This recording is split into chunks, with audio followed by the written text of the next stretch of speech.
We're live. And we're back for, what show is this? 33? 3.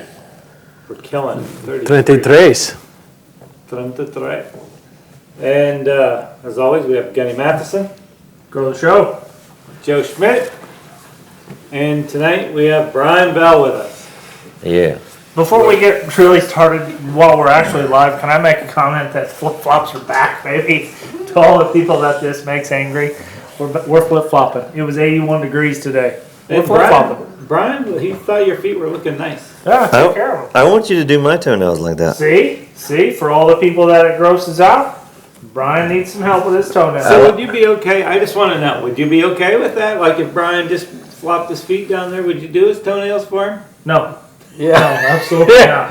Yeah, that's. But Brian, would you be okay? Like if he did say, okay, all right, Brian, I'll do it, you'd be okay with it? Say no. Maybe not Gunny doing it, but I go get a pedicure.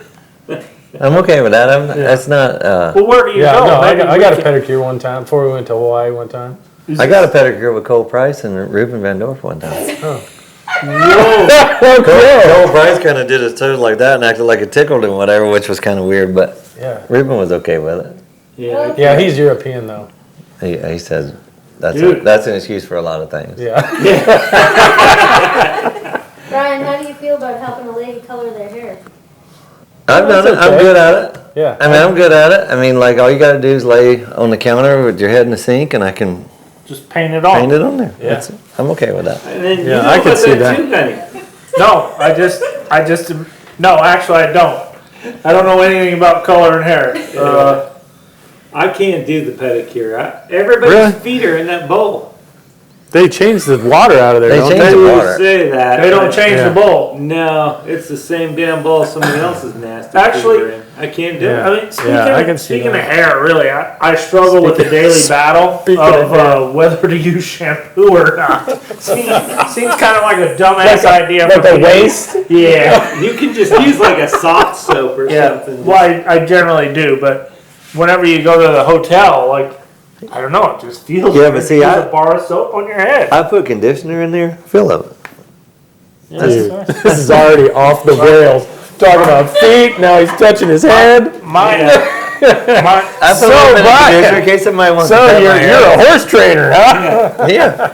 Yeah, I don't know. I think Man. Brian and Gunny are closer than we know. well, we did spend last weekend together. Tell us about it. We were at a horse show in Hamilton that Brian put on. Oh, that's right. Yeah, spring it- fling. At a Yeah. horse show. It was good. We're schooling. We're doing some schooling. Yeah. So what about that? So I heard that there was a ton of people there, huh? It was a good, bigger than you guys expected. It was pretty good, especially since we didn't have a lot of time to do it. Yeah, it's kind of last minute, huh? Yeah, they were gonna. The guy that was doing the show before canceled it, and so we only had like a month and a half to get it ready. So we got to tweak it a little bit, but I'd like to make it a bigger little derby before the NRBC with the opportunity of getting it ready, horses ready for the NRBC. So was the reignings approved? Did you have time to get them approved? Was it easy to get approved? Yeah, I didn't do it. Yeah, it was really easy. I mean, Yeah, he said Somebody else people. did it. and did it. I didn't have anything to do with it. Yeah, no, I heard we didn't go down because we were still trying to recover from the last horse show, but I heard there was a ton of people there. I tried to get Gunny to go. To Hank Williams Jr. concert with me. Who did? I was in Hamilton. You called the wrong person. I would have gone. From Hamilton, you would have gone? Yeah. I had people doing my show, so I could have gone. with Dude, them. that was the craziest thing. That was crazy. So my cousin calls me. He flies Hank Jr. He calls me on Friday. He says, "Hey, I'm flying Hank. He's doing a thing at Billy Bob's tonight. You want to go?" I said, "Oh, I think I'll go. Yeah, sure. Sounds good. Let me call you right back." So I asked a couple of the girls that work for me, younger girls that go to those establishments. I said, "What about Billy Bob's?" I said, how full is it?" "Oh, no, it's not, like half capacity, and, everybody's sitting at tables. That's not bad." He's still weird about COVID, by the way. I mean, perfect. No, I'm realistic, okay? Yeah. So let's get that right. But, so I said, okay, I called him back and I said, yeah, I'll go. So we go to dinner, and then we go into Billy Bob's. And when I walk in there, it is friggin' packed. There couldn't be more people in there. And there wasn't a mask. The only mask in the whole place was in my pocket. And I walked in there, and we go in and sit down. We have a little VIP table up front.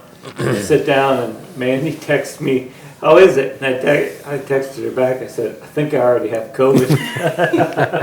I'm sitting there, and it is packed. Like, you couldn't get more people in there. And I'm in there for 15 minutes, and all of a sudden, I'm like, Your throat got dry. oh yeah, the throat's getting a little dry. I just I want to Google and see how fast you can get COVID, but I know it's probably not in 10 minutes. He's So texting me. I gotta go. I'm getting it. I'm getting it right now. I gotta go. yeah. So we go through the whole concert, and then right afterwards, he says, "Hey, you want to go back and see Hank?" No, I'm good. Let's just Gotta go. Yeah. So I was out of there, but that was flipping crazy. Like when Texas takes the stuff off, Texas people are like, Texas people don't Yeah. give a shit. Here we go. They're gonna party. Yeah, it was crazy. So anyway, Well, we were stuck in Hamilton yeah, you didn't go with me. at the Circle T Arena. But anyway, so Brian, let's everybody that doesn't know you, I've known you for a long time, but I don't know all of your history. You know, I knew you grew up in North Carolina, Yeah. and your dad obviously was in the horses, and your parents had horses. Your sister's in the horses. You have another brother. Is he in the horses too? The only time he's ever ridden a horse is if there was a girl that wanted to ride a horse, and he would say, "Saddle it up, make me look like I know what I'm doing," and I would get the horse ready for him to show. But that's the extent of his horse riding. Well, what was life like as a young belle in North Carolina? My mom and dad had horses since the time forever, and I didn't care anything about it at all. They had horses in training with Dick Pieper. We would go down there, and Barbara Williams and Fliss Cicella and Ann Salmon all worked there, and I was a little kid, played in the dirt, didn't care anything about the horses.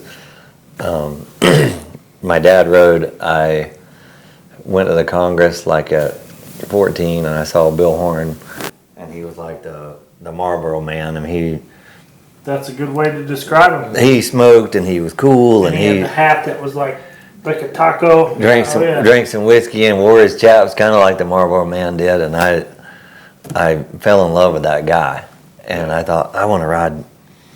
You know, when I got home, I told my dad, I said, I want to ride, and I wanted him to buy me a saddle at the Congress, and he said, if you ride every day from now until we come back, he goes, I will buy you a saddle. And it's kind of funny, like when you see these sports people and you go, like the kind of role models that they are or whatever. A year later, we came back to the Congress, and my dad goes, what kind of saddle do you want? I said, a Claiborne. And he goes, why would you want that? I said, that's what Bill Horn rides in. And I was there the one time around Bill Horn, saw on the saddle that it was a Claiborne saddle, and a year later, that's what I wanted, was that. Yeah. That's pretty cool. Yeah. How many people, That's know, doing the show for as long as we've been doing it now, how many people do you think Bill Horn has brought into the reining horse world? Yeah. I mean, that's a story we hear over and over again. They went to a little show somewhere out east. They saw Bill Horn, and they were like, okay, I got to do this. Yeah. And BH, I didn't know him well, but I was one of those guys that was, loved watching him, and he just drew you to him with the whole thing. It was the whole package. Mm-hmm. He didn't take himself too serious. He smoked a cigarette and drink a bottle of whiskey and then go show. I mean, he just had that cool factor. He was a different guy. Do you remember what horse he was showing or anything like that? Actually, I do. He was showing a mare, Lady BH, and Vincent's My Way, and Donnie Bricker was working for him at the time, and Donnie Bricker had this hair that was like Clark Gable or whatever. I don't know if I'm saying that. Yeah, Yeah, it's Clark Gable. But he had full- Dean it's a- Martin. He had like the Dean Martin hair, and it was all swooped back and whatever. And All wavy. he's drinking some whiskey, and I thought that's what he's. I'm friends with him, but I thought he was cocky then, and I think he's cocky now. But that was him getting Lady BH ready, and I saw Bill run Vince's My Way around in a circle wide open out on the racetrack there where the Celeste Center is now, and it was cold as hell, and I don't know why I thought it was cool, but it was cool. And I mean it, and actually I won an open world title 23 years later on a stud out of Lady BH. That's cool. I thought that was kind of. Yeah, that is cool. Kinda neat. Yeah. Yeah, that Went is full circle. But like we said, BH, he brought so many people into the business because he just had that cool about him, and he was the way. It wasn't just the way he lived; it was the way he showed, just the way he did everything. He brought a lot of people into the business. We hear that over and over again. Yeah, common thread. A year later, after I met him, I heard he was coming to North Carolina for the Carolina Classic, and I was, believe it or not, I was the shyest kid ever, and I told my dad, I said, I heard BH is coming to, and at the time I wouldn't even call him BH because I thought BH was like for his buddies, and I'd call him Bill because More respect. I thought it was more respectful and How whatever. old were you then? Like I was just barely 16, and I hear he's coming, gonna stay with Hayward Hughes before the Carolina Classic. I called him up, asked him could I come and ride, and he said I'll be riding Tuesday at 10 o'clock. Well, I asked my mom and dad for time off from school. I take my horse over there in a little red stock trailer and get it out. Right, I mean, I'm ready. The first time in my life I've ever been on time. I'm ready to go for BH. Ride my horse around a little bit, and he goes, "Let me see your horse." He gets on it. I'm thinking he's going to tune my horse up. He goes, "Get on mine, fix the stirrups for you and whatever." And he gave me like a 5-minute little overview on how his horses are trained. This is left and right, stop. The more you got them left, the slower they're going to go. The more you got them right, the slower they're going to go, and then pull straight back to stop them. And I rode his horse around a few minutes, and he goes, "All right, run large, fast, small, slow." I changed leads, blah, blah, stopped it. He goes, "There's another horse up in the barn, second stall on the right. Go get that horse, bring it back." Well, I run up there, wash it off, get the next horse, put the same bridle back on it, come back. BH is sitting under the shade tree on my horse with his boots kicked off, sitting with his legs crossed over the saddle horn and his socks sitting there. And I go, he goes, "Well, ride this one around." And I ride it around a little bit, and he goes, "When you go real fast to the left, it follows out of lead."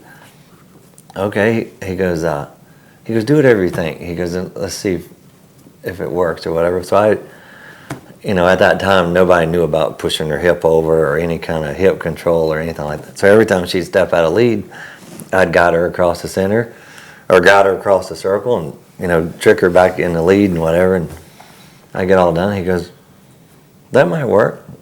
Go get another one." And at the end of the day, I'd ridden 6 horses, and And he sat under the tree the whole he time. sat on my mirror under the tree the whole time, and get done with his last horse, and he helps me with mine. And he said, "Ask your mom and dad." He goes, "If tomorrow or the rest of the week you could come and ride every day with me." Well, I came the next day. He didn't even put his boots on, and he sat over there on the side of the arena on the golf cart, and I rode all of his horses, did everything, and I was showing in the rookie at the Carolina Classic, and like about Thursday, I go, "When are you going to get these horses ready?" He goes, "What do you think you're doing?" And I was like, "I don't know, I'm just riding it." I mean, And he goes in and he's one of the horses he was getting ready to show was Patricia, a full sister to Trashidaeus, and that's gonna trash his grandmother. I think so.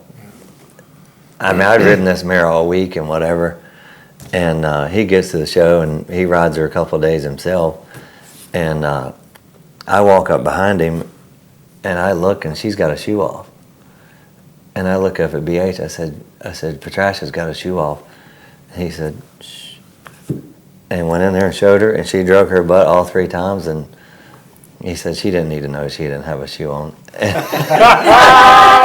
I was just sitting there like, I mean, if my horse would have had a shoe off, I'd have been done. Like I would still go off pattern like every other time I showed, and I was like, he goes, shh, don't. I mean, and just went in there. And I think he marked a 225, and she drug her butt all 3 times, and I mean, I was blown away. Yeah, there's probably awesome. more BH stories out there than. So great. did you just work for him for that week, or did you get to go back, or? I never actually worked for him. Like I wanted to go work for him the summer after, and he wanted me to break Trashidaeus. And my dad goes, he said, Brian, he goes, that group is too wild. You're 16 years old. He goes, I don't think it's a good idea. He said, BH will get drunk and they shoot the barn lights out and whatever. And he goes, I just don't think it's where a 16-year-old boy should go. But Bill thought it would be cool to watch Trashidaeus buck me off, which he probably would have. But, yeah, no, I didn't. Every time I saw him at a horse show, I would spend every minute I could. And then when I got older and had my own place, he came and spent like 2 weeks with me and That's pretty cool. drug my arena every day. And So what? While you were doing horses, did you do any sports in high school? Did you do anything else growing up? I played football, basketball, and baseball. And then it kind of got to where I was enjoying the horses more than I was enjoying the sports, and I was better at the horses. And I had a football coach that I told him before the year started. I said, I'm going to the Congress. I'm going to show in the Congress. I said, I'm going to be gone for a week. And I said, if that's a problem, then maybe I shouldn't play. Oh, it's not a problem. I go to the Congress, show a little gelding that I paid $850 for, and accidentally win the Congress with like 7 months training. And I come back home, and this coach is a total jerk to me. And I sat on the bench the entire game. We lost, not necessarily because I wasn't playing, but we Of lost. course, because you weren't playing. Of course. We're on camera right now. You got stomped because Because of you, you got the team stomped because they had lost. the backup QB, and you were like Tom Brady Jr. at the time. Yeah, I was major in the game. Yeah. But we come out there, and this guy is laying us all out. And for some reason, it hit me as complete bullshit that this guy, after I told him that it was going to be this way from the beginning, and I packed my bags up, whatever, and he goes, where are you going? I said, you guys lost, not me. I'm leaving. And my dad would never, ever let you quit anything. Like if you started, you would go to the end no matter what. And I came out, I told my dad, I just quit football. I told him why, and he goes, that's okay, let's go home. And never said another word about it. Yeah.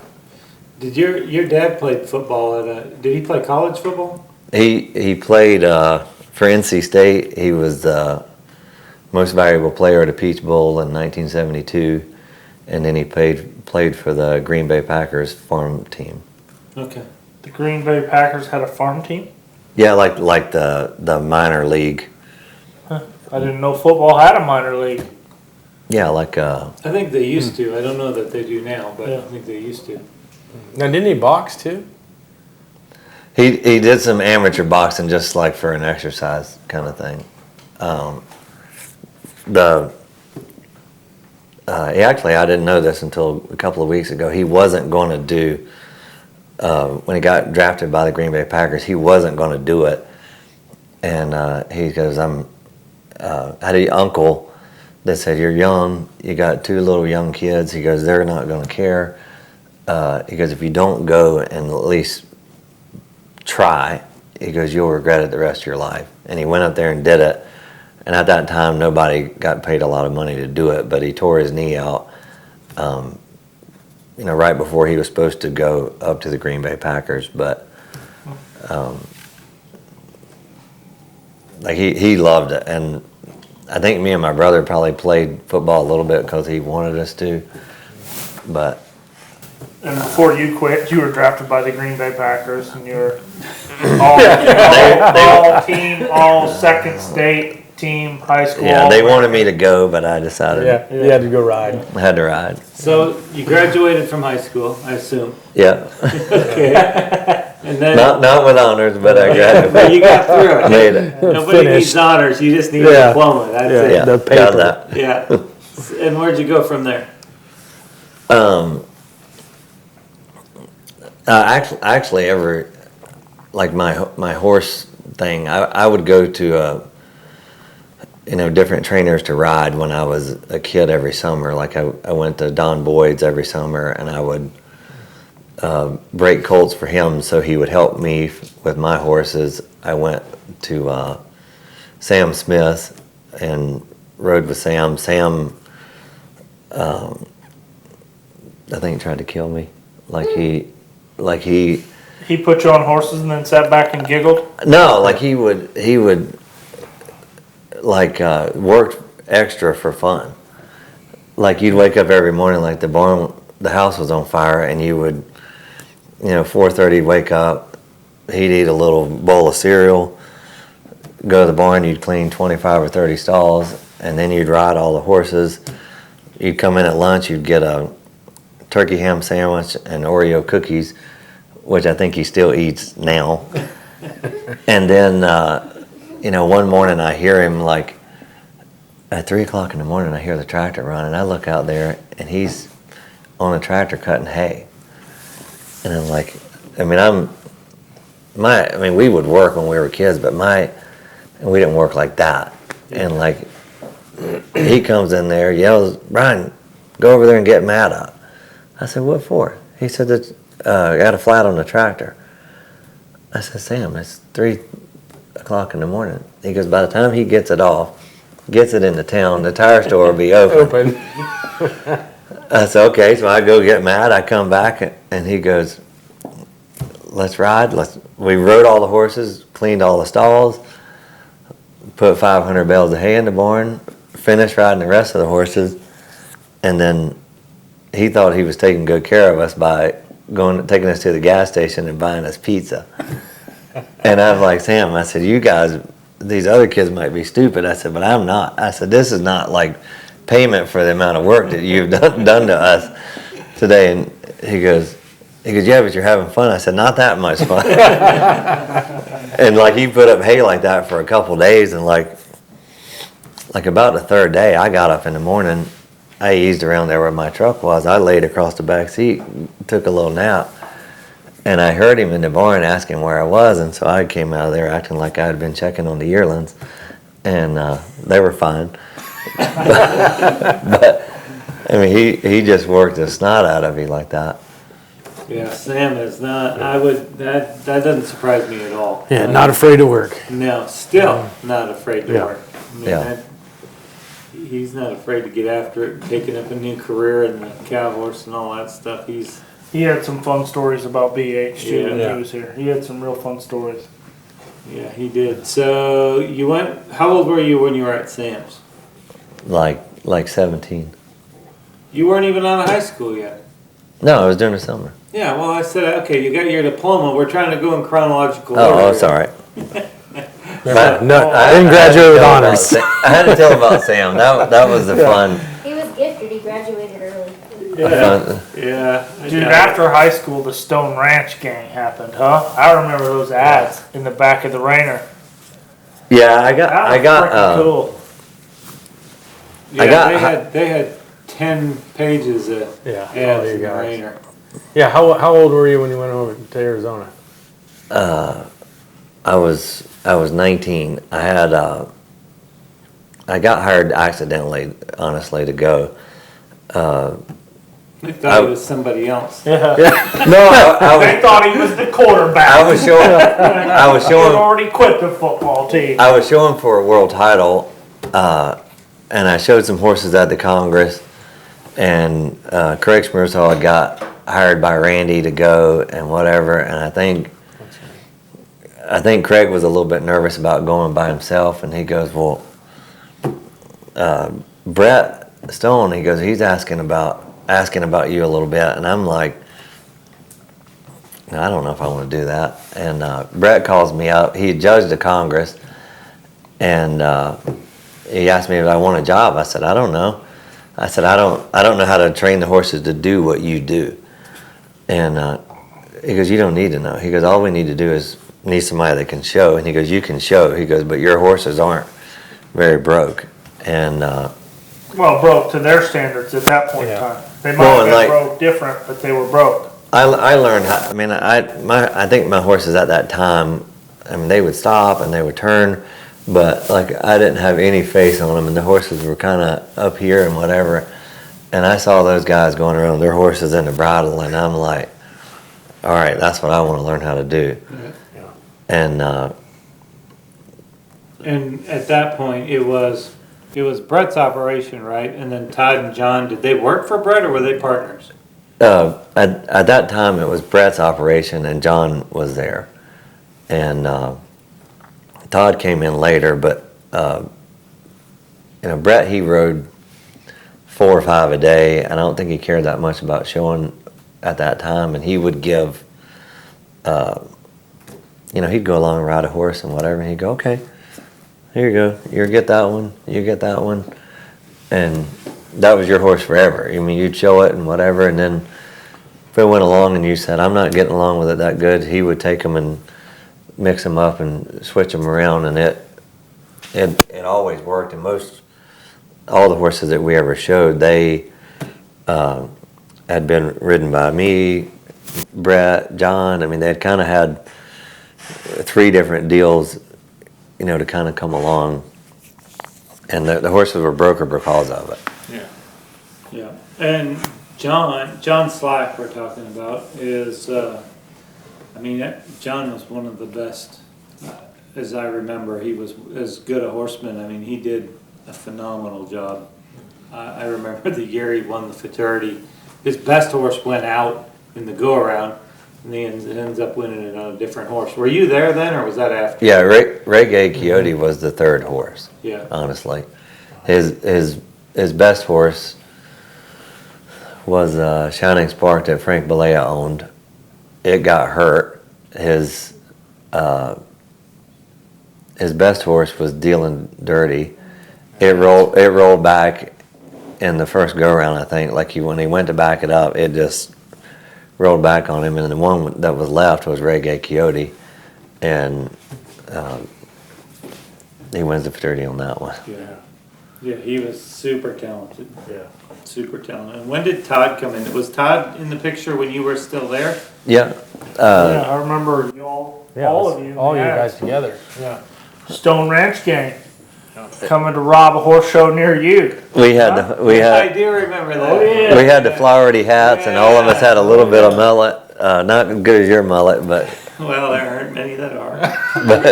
but a good mullet. Dude, he's bringing it back too. Yeah. Oh, Dude, yeah. I encourage him every time I see him. Don't let anybody trim that, dude. That's your mojo. Yeah. No, Mandy hates it, but I don't hate it. That's a lie. Don't hate it. No, I got a text when you guys were in Arizona. A friend of mine texted me. He says, if there's a mullet competition, my money's on Tom. yeah, I like it. I like it. Well, I've got a lot of experience. Yeah. Been working on it for a long time. Yeah. I can wear a mullet as Try good to as anybody. Bring it back. Yeah. They are coming back. He's going to by be the way. like the Yeah. what's the I don't know wrestler if you guy? guys have paid any attention. but- Hulk Hogan? Ric Flair. Ric Flair. Yeah, Oh, yeah. you got like the Ric Flair. You're the Ric Flair of Yeah, but racing. Ric Flair was a platinum blonde though. Yeah, Tom's I kind of a think dirty he had a blonde. lot of issues though too, didn't he? Ric Flair had some problems. Yeah, and I don't have any. Yeah. No, you're Tom is level. completely normal. Yeah, Yeah. normal. According to who? So after the According to who? so after the Arizona experience, you moved back. Did you you went back to North Carolina, didn't you? Yeah, I And why? And why did you make that decision? I decided to go out on my own, and it was. I mean, I've always thought it was stupid that I did it at that time, but we had John there. He was a level 4 rider. Well, it was only 3 levels at the time, but he was at open 2 levels at the time. He was an open rider.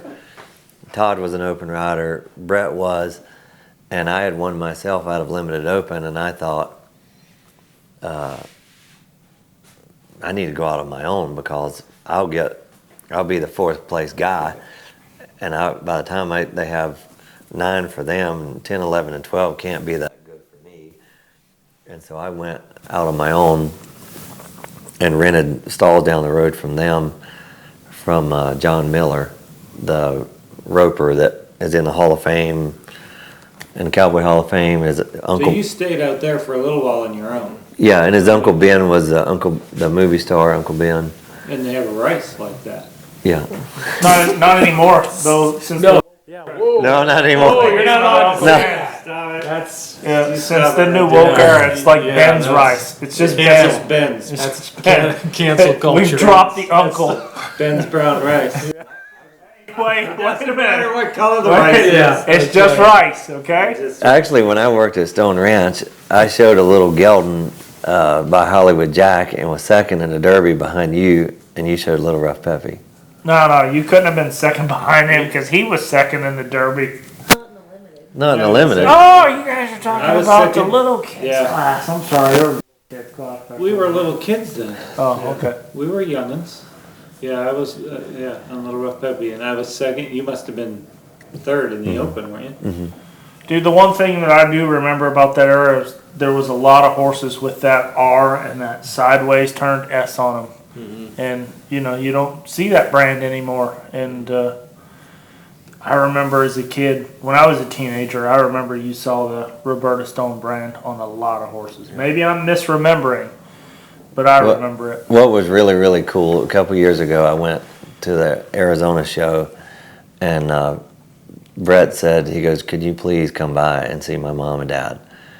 And I walked in their house, and Brett goes, Mom, I brought somebody to see you. I walk in there, Roberta jumps up, has a fit, comes over there, kisses on me and hugs me, and she goes, I got something to show you. She walks me around to a little room there, and it had all the pictures of me and John and Brett and whatever, and she got tears in her eyes, and she goes, happiest time of my life. Yeah. Yeah. And she had all the pictures of Dude, us. that would be so cool for me to walk into that room just to remember the ads and Yeah. just see what y'all went through. That would be cool to see that room. No, because that was a cool time. I was That in was a Arizona cool working time. for Casey at the time, and Yeah. you guys were hot, and it was just a hotbed of cool horses and really good trainers and stuff. Yeah, that was, for sure, that was the place, that was that was probably the premier place at that point in time as far as coming onto the scene and, basically new, because the West Coasters just started getting involved in the Rainers when they were involved in the Rainers, but they got involved in the Rainers at the national level. Then when the fraternity moved to Oklahoma City.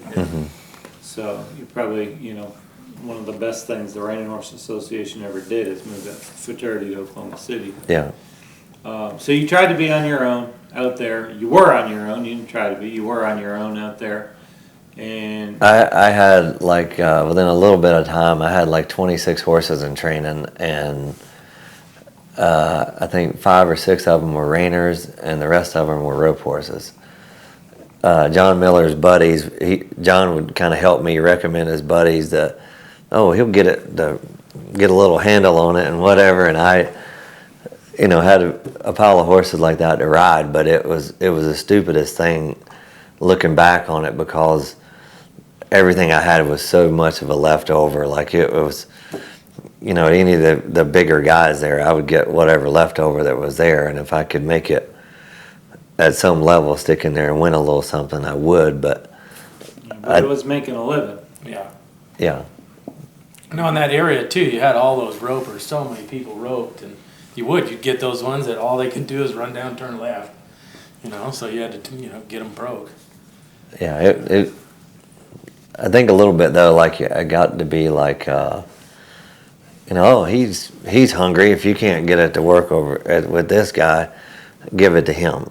And it was like when I was over there, Brett called me back, and he goes, "I've got a horse that I want you to show in the futurity. 8 weeks before the futurity, every time you ask it to turn around, it would jump out one way or the other. It didn't stop that good, and I went over and rode it every single day for 8 weeks, and I made the futurity finals on it, which was."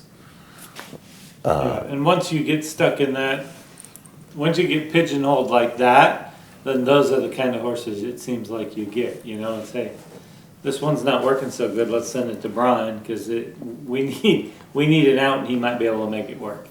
Yeah, and I made the intermediate finals with him, and then after that I moved back to North Carolina, and I missed the Open Futurity Finals 6 consecutive times by half a point. And I thought like I had a curse. Like I thought that, maybe I'm just good enough to do it at home, because I could win the little... After winning pre-fraternities too, you did it. Yeah, I could win the Dixie Futurity. I could win the, some of those smaller futurities, the double run futurity, and some of those ones. And then I would go to the futurity and miss. And What do you think happened? Why? Do you know now? I realized that the horses that I showed up with just weren't enough, and I showed enough of the weekend horses trying to make a living and stuff that I was always a level 4 rider, but I never got to go in and practice in the level 1 or 2 or any of those things trying to get started. And then I bought or raised Lean with Hollywood, and started riding Lean with Hollywood, and I'd actually hired Brett to work for me. He had some troubles, and I hired him to work for me, and I'm riding Lean with Hollywood, and a kid rode him 8 times that worked for me, and after the 8th time I said, that's my horse, and I rode it every day after that. And Brett comes up to me one day and he goes, "You should ride him twice a day." And I said, "Why?" He goes, "Well, at the futurity sometimes you have to ride twice a day." And I said, "I'm not going to do that to him." I said, he's this nice, he's this wonderful, and whatever. I'm not going to be hard on him until he tells me to ride him hard." And I went to the futurity, and I think I marked 26 and a half in the first go around, just cruising. And then I marked a 21 and a half in the second go around, knowing that I could cruise more. And I remember telling Mike McIntyre, I said, this is, because we lived 2 miles apart. I remember telling Mike, I said, the hardest thing to do is go to the futurity on a horse that can mark a 218.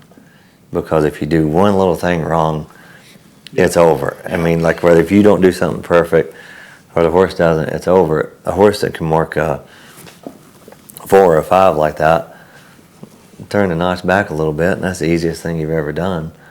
And I remember Mandy's dad helping somebody else with a horse, and I'm riding Lean with Hollywood, and her dad, in his little smart-ass way, he tells Mike Mosier, he goes, even Brian knows when he's got a horse that nice, back off and treat it with a different set of rules. And I thought, yeah, I know how to treat it with a different set of rules. That was like the first thing positive her dad said to me. Well, I took it positive. I don't know if that's right. even Brian knows how. Yeah. So I said, well, that's better than what he normally says. I'm gonna take it.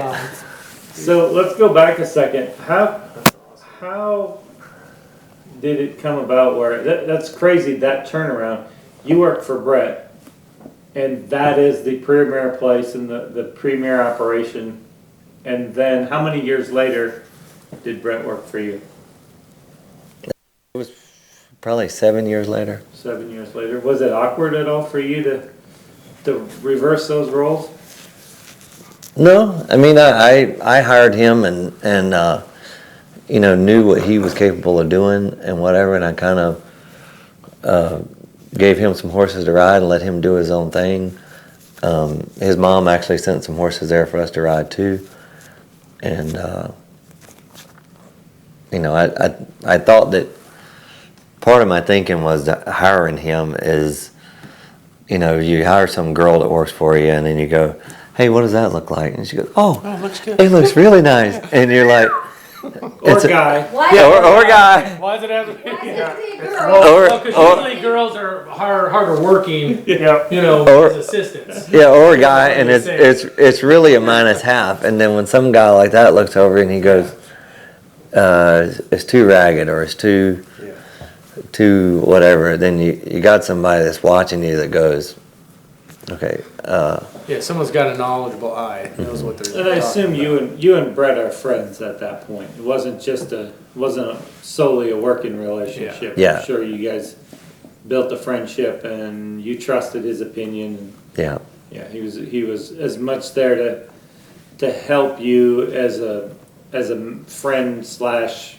mentor than just being somebody that was there to help you. yeah, Yeah. Well, that's interesting. I kind of did that same thing once with somebody myself that I worked for, and then years later hired them to work for me, and it was kind of similar. You know, I mean, they came in and yeah, it was awkward at first because there's a guy that it was actually Jim Dudley. I worked for Jim Dudley, and somebody that I looked up to so much as I was probably 18 or 19 when I went to work for him the first time, and just the greatest guy to work for and somebody I really respected.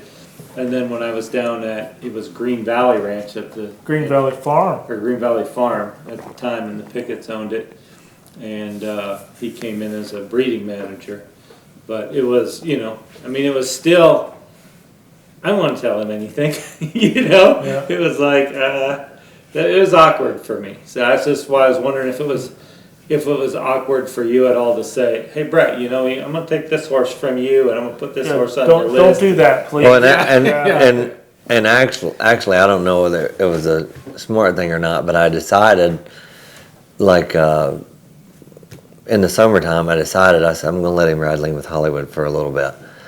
And I let him ride him for like a week. And for some reason, I don't know if I just, not that he was doing anything wrong to him, but I couldn't take it. I was like, that horse, I've dreamed about having a horse like that my whole life. And like, I just wanted to do it. And the only thing I wouldn't do with him that he wanted me to do was ride him twice a day. Right. And I don't think I ever rode him twice in one day, but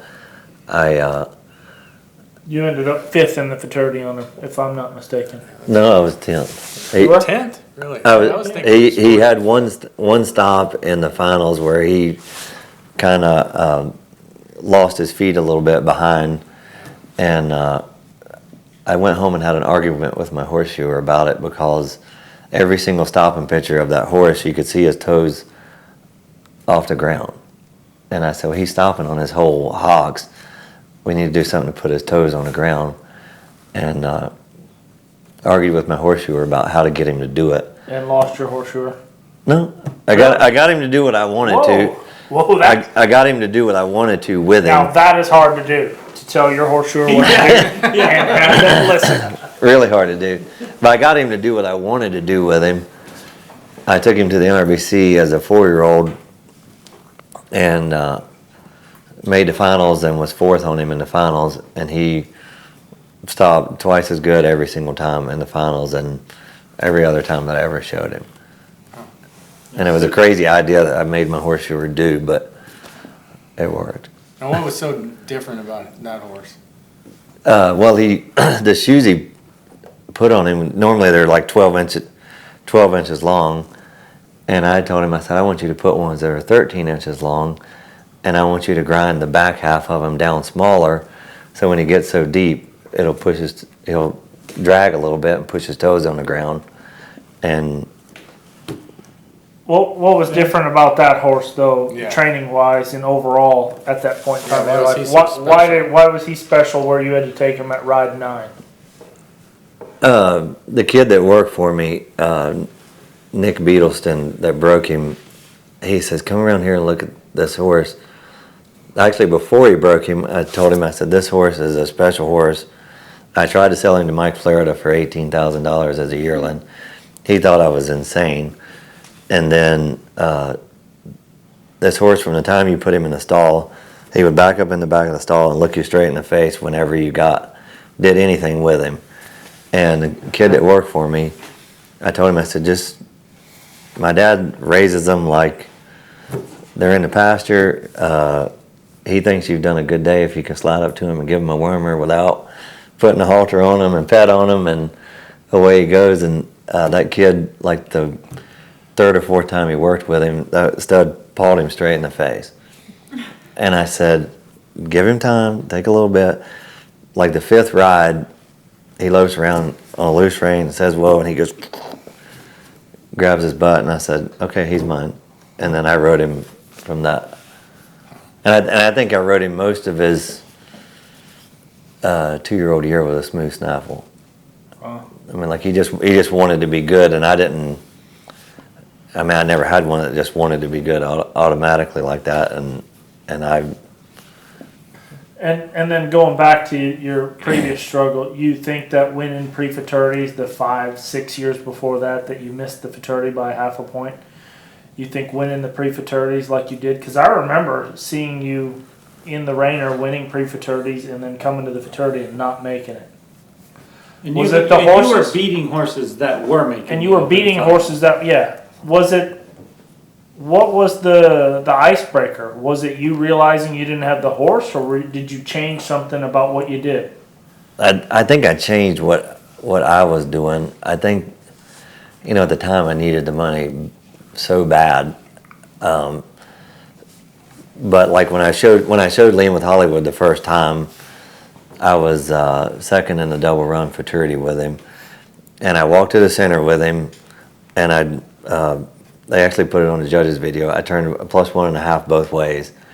I loped a 0 set of circles one way and a 0 set the other way, and I +1/2 the first stop and +1 the second stop, and I think I +1/2 the third stop.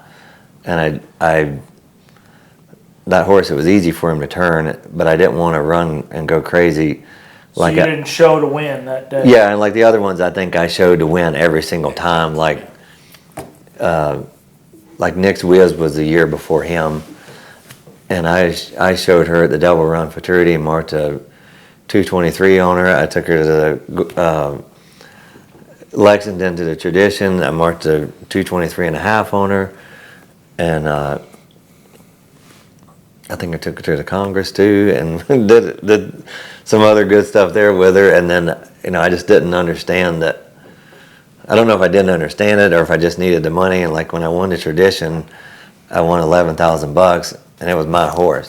Yeah. I'm like, hot damn, this is going to pay for a lot of stuff. And I just think I didn't understand that, like, nobody remembers if you won the tradition fraternity. Nobody remembers if you won Colorado or whatever. But at the time, I think I needed to do it in order to pay the bills to get to survive. Yeah. Well, the reason I'm asking is because I asked this question to another horse trainer, and it was Sean, and he shows some of his 3-year-olds a lot, and some of them not that much, and he has to figure out each individual. So I asked him why he showed that one so much, and he said, "Well, I'm trying to learn as much about him as I can before I get to the fraternity." But I asked that question because the most success I had, the easiest success I had getting through the go-rounds in the fraternity is on a horse that I showed one time before the fraternity. He was fresh going there. And he didn't know anything about showing, nothing about cheating, so, and he knew where I'd point him, he'd go there. So I was just curious if that had any influence on you. I'm asking for myself. It was a selfish question.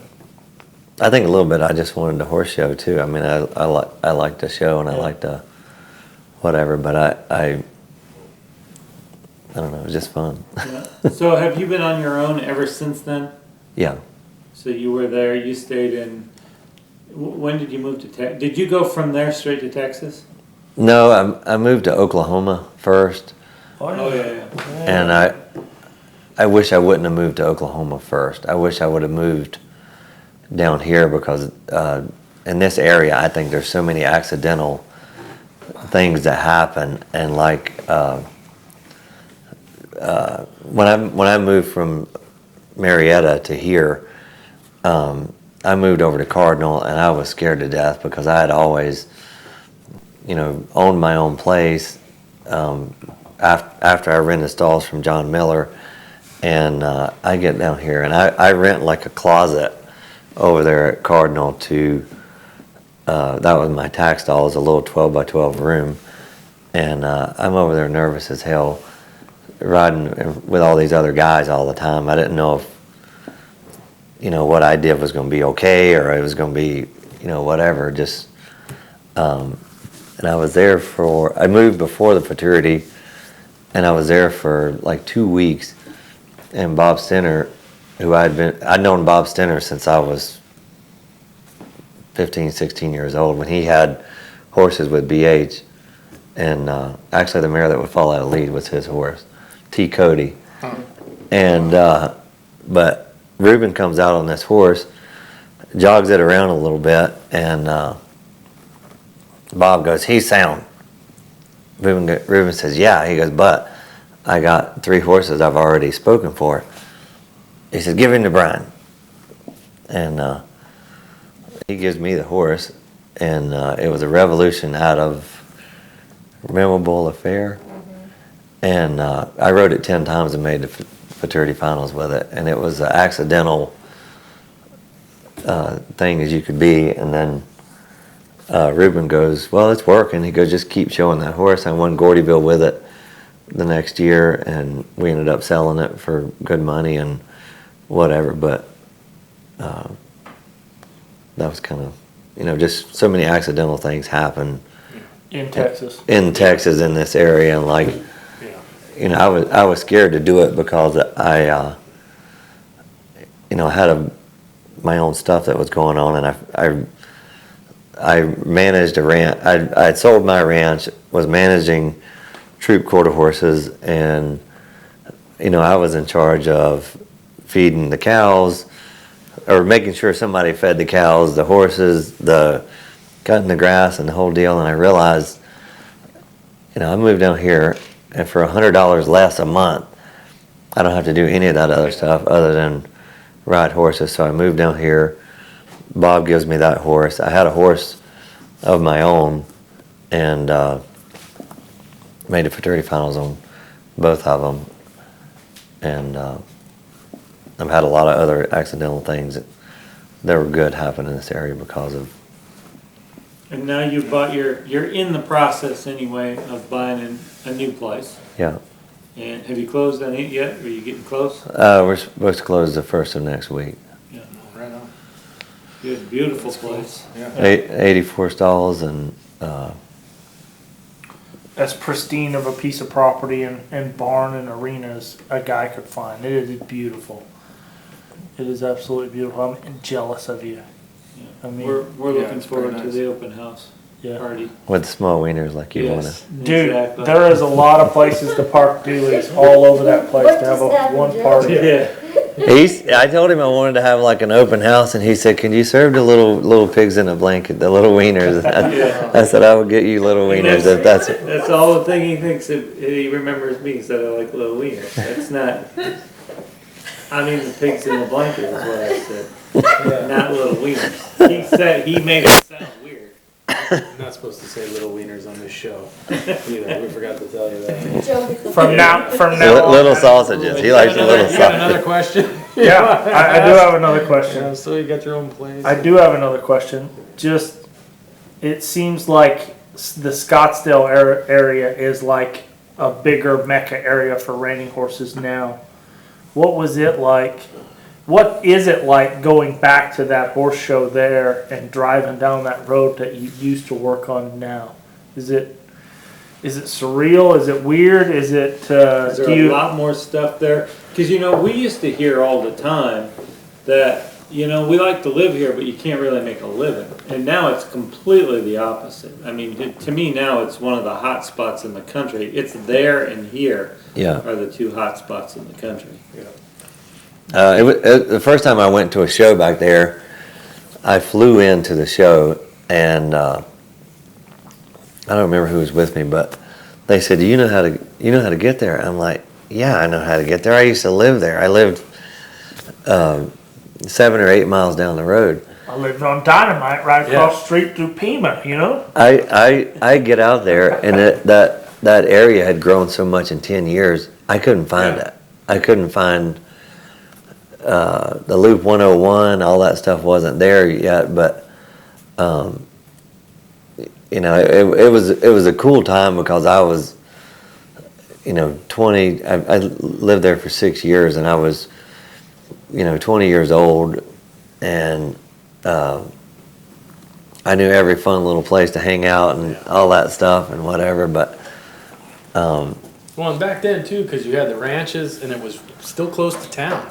It wasn't all out in Rio Verde, so you were close to all the good restaurants and cool places to go. Yeah, like when Al Dunning bought the first place in Rio Verde, we kind of thought that was insane. Like, it was so far out there from Bell Road all the way to Dynamite Road. There was nothing. I mean, that's 15 miles. Yeah. I mean, there wasn't a thing out there except bare desert, and now you drive out there and there's packed. multi-million-dollar homes. Yeah. Kenny, can you name a street other than Dynamite and Pima? Pinnacle Peak. Yeah, but I couldn't have done that without that hint. It's cheating. I couldn't have done that. Dynamite and Pima are the only two roads, and I think they're the same road. Doesn't Pima turn into Dynamite? No. What road turns into what road? Rio Verde. Rio Verde turns into Dynamite. Yeah. There were some cool guys out there that I was exposed to that we didn't ever hear from or know anything about back east, like Cal Cooper, and like Cal Cooper would show up. He'd buy some horses that we had that would not show for any reason, and Cal would show up, buy them, And they would show. He beat you every time. Oh yeah, he would take them home. He would somebody want to show up in the morning and they'd do reining. He would do reining in the morning. Then he'd do roping on it at lunchtime, and then he'd work cows on it in the evening or whatever, and then he'd show up at the Sun Circuit. He'd mark a 74, 75, 70, whatever, and he would kick your butt every time. And like you sitting there like It was. Yeah. And you wouldn't even think. You wouldn't think it would happen, and then he would.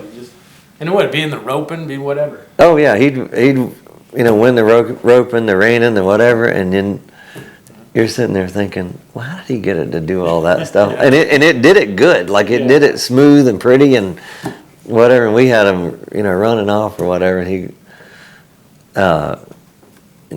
told me one time, he said, when you're ready to really learn how to train horses, let me know. And he had been drinking a little bit at the time, so I didn't take him that serious. But, looking back on it, I thought, that was a different thing than what, the Bill Horns and the guys that I was around that, BH would show them, and then when they didn't want to show anymore, he'd pat them on the neck and say thanks for the fun, and put them in the pasture, and he never did have to figure out how to make one show that wasn't wanting to. I mean, you and Craig are two of the people that have the neatest point of view for that time, because you were influenced by somebody that they would say would be an East Coast reiner, and then you ended up on the West Coast. And you have had influences in your life on both sides there. And aside from you and Craig, who stayed pretty much out west, I know he had that little that little stint in Oklahoma, but that's still west of the Mississippi. Well, I think both of you guys got the opportunity to pull from the best in the East and the best in the West. Yeah. And the East and the West were so different in styles. I think it's, there was a lot of opportunity for you guys to learn from the best on both coasts. And I remember when Brett came to the fraternity, it completely changed the look of reining. I mean, everything from then on was more bridled and had a better look to it. It just changed. To me, Boomernick was You didn't work. Today, that run would mark a 2:11. Yeah. And he won the fraternity, and he won it easy. And I remember sitting there and watching it. And one of the few horses maybe the only time I can remember walking into the pen, to the center of the pen for pattern 5, and he's getting a standing ovation as he's walking in the pen. Yeah. And again, today, you have that same run today, and it's, probably a 2:11. But it changed reining. It changed the whole style of it. And for you to get access to those guys and that style, and that doesn't diminish at all what the East Coast style was. The East Coast style, there was a lot of good shit there. But then when you got the opportunity to combine the two, You got to see both sides. That's pretty cool. Yeah. I mean, When I watched the East Coast guys, like I had ridden with BH and some of those other guys and whatever, and I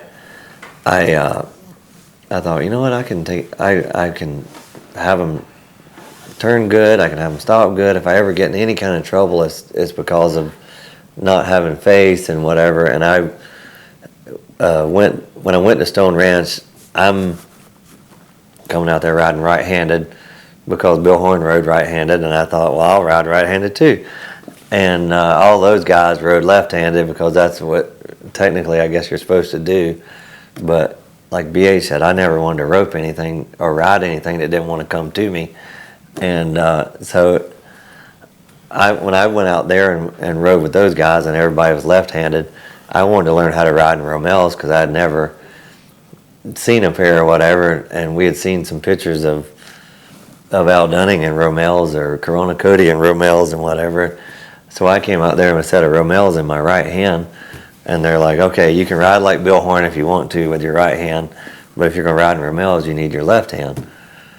You have to do it. And I thought that was the rule. But 1 year before the fraternity, I broke my right arm, and the only way I felt comfortable was riding in Romels in my left hand. And I showed in the first go-around, and I get to the middle of the pen, and I don't have any idea what the actual rules of what you can do with Romels are. And I showed, and I got through it okay. And then I went over to Carol Metcalf's stalls, and I said, teach me what I can do. I had my Romels and my bit, and I sat down beside her, and I said, can I do this? She said, never ever do that. You can do this, and you can do this, but she said, you can't do that ever. And I made it all the way through 3 go-rounds with that horse and a set of Romels, but I was actually the first one to ever make the Open Finals with Romels, and Andrea was the first one to win it with Romel. So Andrea copied you. Yeah, Pretty much.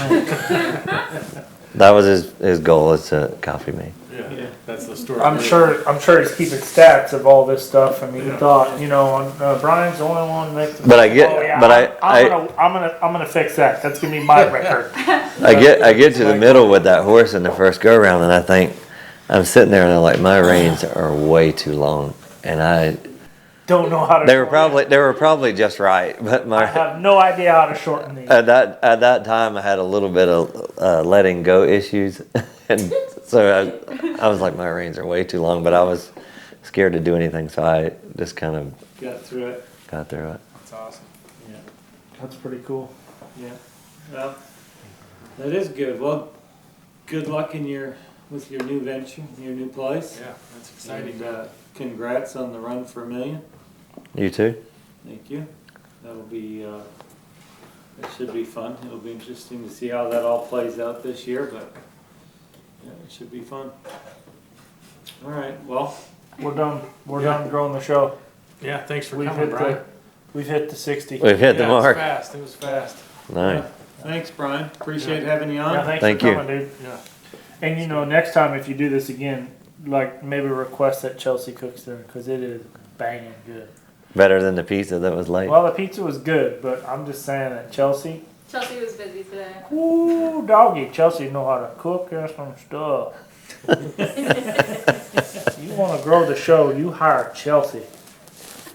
What does she cook? She's not trying to grow the show hosts. Yeah. We're growing the host of the show. Oh, yeah. My wife grows me quite enough. Anyway, I'm full grown. I'm fully grown. you've been married longer. Well, I mean, it depends on if you count your total years married might be different than. Well, Yeah. I mean, sometimes you got to reinvent yourself. I've been married for 9 years. Have you been married 9 years total in your life? Yeah. Ooh, that's tough. Isn't it? How many Oh. years you been married, Joe? 14? He has I think no 14. idea. I think 14. I'm not Oh, really sure. 14. 14, no way. maybe 17. Yeah, It's maybe. gotta be I think like- it's- Joe, it's 2021. Yeah, I think it was. Were you married in 2004? 2004, Yeah, that's yeah. 17. I did the math wrong. Yeah, good. That's what it was. He knew. He did the math wrong. Yeah. You want to stay at my house tonight because your She wife? doesn't really watch the show. Okay. So I think She's I'll be sleeping. You'll be fine. She's been in bed since 6. all right. I How think many it's. years have you been married, Tom? 22, April Yeah. 3rd. Well, I wouldn't forget it. No. April 3rd. What'd you get her for her anniversary? I surprised her. It's on back. It's on back order. Actually, she wasn't surprised at all. Yeah, I just tried to trick her like. Buy her a new I horse. tried to see if she did, if she remembered, and she did actually. So it didn't work out. That's Right. good stuff. You can't outsmart her. No, no. It's because Carly wasn't here to remind him. Yeah, that was the Yeah. problem. I didn't have any. Usually 2 or 3 people. Well, Facebook. I'll get up and I notice Facebook in the morning. They'll have an old post or something. A happy anniversary. You know, nothing. Yeah, he Facebook comes let over- me down. He comes over, he's like, man, I just can't remember everything on. I'm like, yeah, anniversary, you gotta remember. Well, yeah, I know. Facebook let me down. Yeah. Because usually he offers one of our secretaries or someone that works for us $100 To at the go get last stuff, minute the yeah. night before. Well, delegate. To go get Delegating's hard to do. And that's a problem. Now let me ask you guys this, right? What is the difference? So I give my secretary $100 to go get her something for an anniversary. Right. What's the difference whether I give it to my secretary or you give it to Amazon? No difference. And I'm No yeah, difference. and You're but ordering it either way. Amazon, you're No, and I- you're picking the item. See, you start. Kathleen's not picking the item. You started this out all wrong.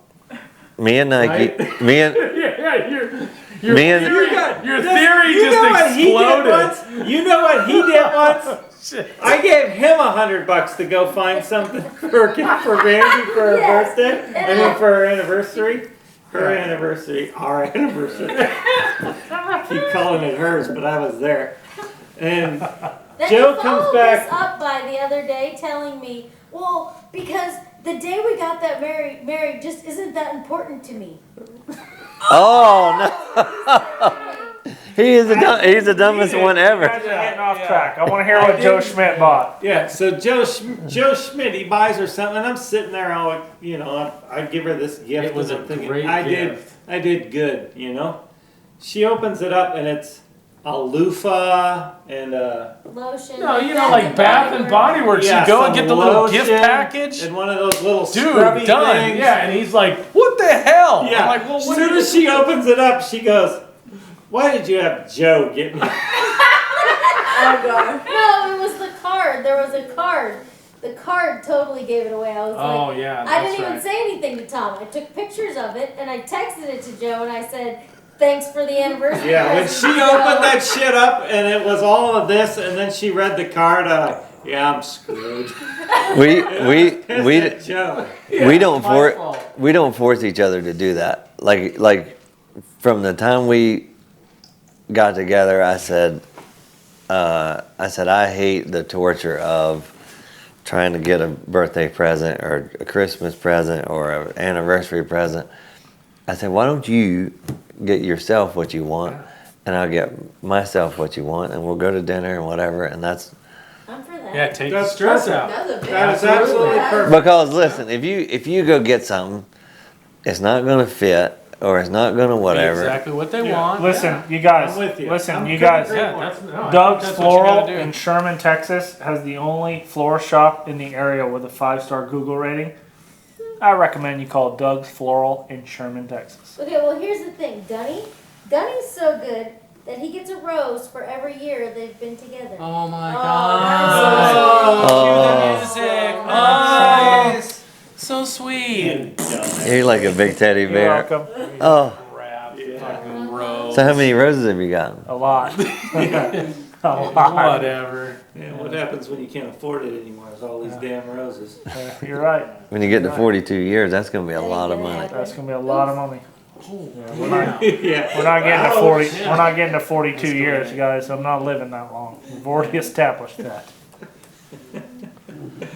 The good years are only the first ones anyway. Yeah, those are long gone. What? Okay.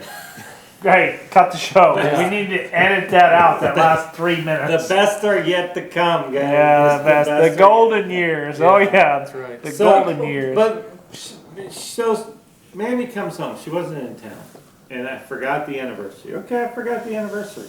So She wasn't even there for it? I wasn't here.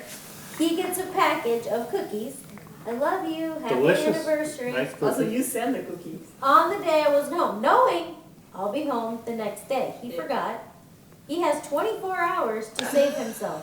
But once you forget, No, it's good. what's the point? Yeah, you're good. Well, You no. could add No, I was on your side for a second, but no. Yeah, No, you could have got- at least had a card with, Yeah, it, you with a let me- pre-dated do check something that had your But date she on it. knows it's after the fact. I mean, once But you I forget it, you gotta put it behind you. You just- and No. think Let- about next let me- We'll do it next year. Yes. Let me tell you how I got in trouble one time. I was gonna buy some flowers.